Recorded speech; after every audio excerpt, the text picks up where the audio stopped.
Cordiais saudações, bem-vindo a mais um vídeo. Estamos aqui hoje para falar acerca do processo de formação das rochas.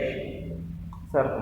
Então, para você que não viu o vídeo passado, vamos recapitular um pouco sobre o conceito de rochas. Rochas são agregados de minerais ou compostos orgânicos compostos por um ou mais minerais. Nesse caso, porque falamos que as rochas são as compositoras da parte principal da crosta terrestre, via-se sempre a necessidade de estudar como é que elas surgiram. Foi aí que, nos finais do século XVIII, surgiram duas grandes teorias dos processos de formação das rochas, que seria a teoria do netunismo e a teoria do plutonismo.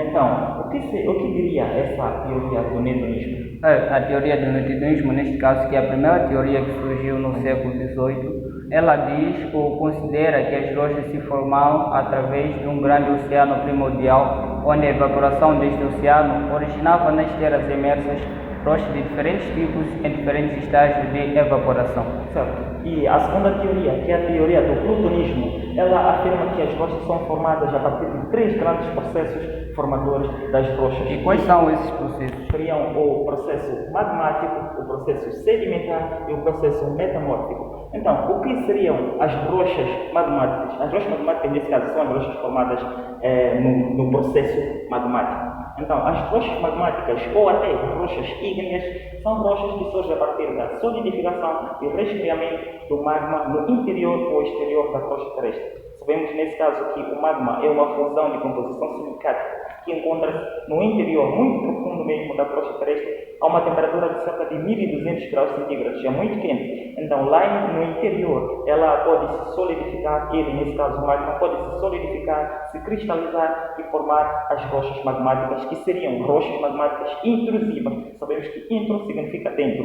então formaria lá as rochas magmáticas intrusivas. Então, caso ele conseguisse expelir-se, formaria então a lava. Sim, quando o magma expele-se, forma lava. Sabemos que as condições de temperatura e pressão ambiental são muito baixas que no interior da crosta terrestre. Sabemos que a temperatura normal são cerca de 40 graus centígrados. Então, quando expele-se, ela arrefece muito rapidamente, solidifica-se e cristaliza-se, formando as rochas magmáticas ou ígneas extrusivas. Isto sabemos que é fora. Nesse caso, e vem aí as rochas sedimentares. O que seriam as rochas sedimentares? As rochas sedimentares são aquelas rochas que se formam através da degradação ou de fragmentação das rochas originadas das outras rochas, exemplos e depositadas nas regiões mais baixas do relevo. Por exemplo, nós temos uma rocha magmática, é uma região elevada e através dos processos físico-químicos que ocorrem na natureza, elas são degradadas, são fragmentadas e depositadas nas regiões mais baixas através da água, chuva e mais outros processos que ocorrem na natureza. A exemplo disto, nós temos aí o arenito, temos aí o carvão. Certo. E para as rochas metamórficas, como o nome já diz, metamórficas, sabemos que metamorfose é transformação, metamorfose é mudança. Nesse caso, então, as rochas metamórficas seriam definidas como as rochas que surgem a partir da transformação de outras rochas. Nesse caso, existe uma rocha pré-existente quando ela sofre de determinados processos de temperatura, pressão ambiental, ela pode transformar-se em outra rocha. Nesse caso, nesse processo de transformação, ela acaba transformando também os minerais lá presentes. Para exemplos de rochas metamórficas, temos o xisto, temos o mármore. O mármore é muito usado nas casas. Podem prestar atenção nos lava-louças, verão o mármore nesse caso, e apresentam algumas pequenas partículas de coloração, certo? E essas pequenas partículas podem ser de vindouras de outras rochas, nesse caso. Pois é. E podes colocar aí uma pergunta, dizer a rocha, neste caso mármore, surgiu a partir de que rocha? Ela surgiu através da transformação do calcário. O calcário, quando ela é colocado em altas temperaturas e pressão, ela transforma-se em mármore. É por isso que é uma rocha metamórfica, aqui nós já realçamos. Certo. Então, é de salientar que todos esses três processos têm uma interligação muito forte. Nesse caso, por exemplo, cada uma dessas rochas pode formar outra.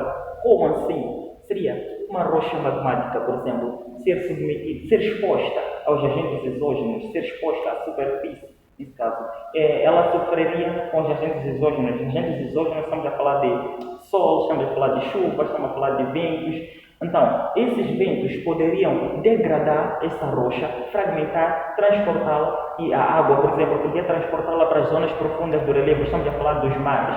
Então, lá ia se solidificar em camadas e ia formar as rochas sedimentares. Assim como as rochas sedimentares podiam passar por uma fusão, nesse caso uma fusão, e elas transformariam-se em magma, e o magma poderia também formar as rochas magmáticas. Assim como essas rochas sedimentares poderiam sofrer fenômenos de temperatura e pressão ambiental, transformarem-se em rochas metamórficas. E essas rochas metamórficas podiam também entrar em fusão, formando as rochas magmáticas. E as mesmas metamórficas poderiam sofrer com os agentes exógenos, os agentes da dinâmica externa, nesse caso, os agentes que nós conseguimos sentir, nesse caso, o Sol, como eu tinha dito. Nós conseguimos sentir. Então, com certeza, mesmo que podemos usar um animal como exemplo, sabe? Um animal, por exemplo, um cão pode levar uma batida na rua, nesse caso, depois de uma semana ele seca. Depois de 2 semanas ele começa a desaparecer, começa a decompor-se. Depois de 1 mês já não vemos mais nada. Então, ele decompôs-se, foi transportado por certos agentes exógenos como chuvas, poeiras, ventos, entre outros. Foi depositado na zona onde a velocidade de transporte é zero. Então, foram lá depositados em camadas formando as rochas sedimentares. Sabemos que as rochas sedimentares podem ser formadas não só a partir da fragmentação de outras rochas, assim como compostos orgânicos e também compostos biológicos. Certo. Uma pessoa pode morrer, nesse caso eu não estou a pedir para que vocês tenham medo, mas uma pessoa pode morrer, e se tiver sorte, nesse caso, depois de milhões de anos, porque esses processos levam milhões de anos mesmo. Como temos, por exemplo, a Terra tem cerca de 4,7 milhões de anos. Então, esse tempo todo foram formadas as rochas. Então, você pode enterrar um organismo vivo, ou, por exemplo, as raízes das plantas, sim, são compostos orgânicos. E eles, depois de algum tempo, vão se transformar, vão se solidificar, vão se cristalizar e vão formar rochas. Até aqui é tudo, a aula já está dada. E se gostou do vídeo, clique aí, comente, pode sugerir do que gostarias de ouvir no próximo vídeo ou na próxima aula. Muito obrigado, desde já agradecemos. Continuação de um bom dia para ti.